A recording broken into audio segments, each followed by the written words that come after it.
Hi all, welcome to my channel Simple Fundas. In my Excel web series, today we are going to discuss how to insert rows and columns and how can we delete uh, undesired rows and columns. So in order to insert row, just click on any column where, for example, if you wanted to insert one row before column D, so just click on column D, right click, and here we have this insert function. Just click on insert.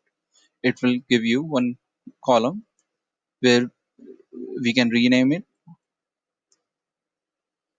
For example, I wanted to do type state, so we can rename it. And this column, this is how we insert column in Excel. So now we wanted to insert one row before column 6, or for example we have similar kind of data and we wanted to insert it, or we if we miss something, just right click, insert similar way. It will give you one more row.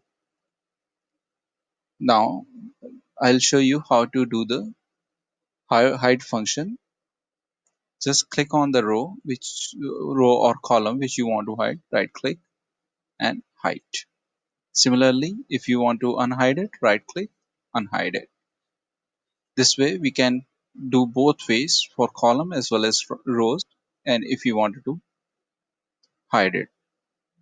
So in our next videos will discuss more functions. Till then, happy learning, and don't forget to subscribe to my channel so that you can be updated with the upcoming new videos. Thanks for watching.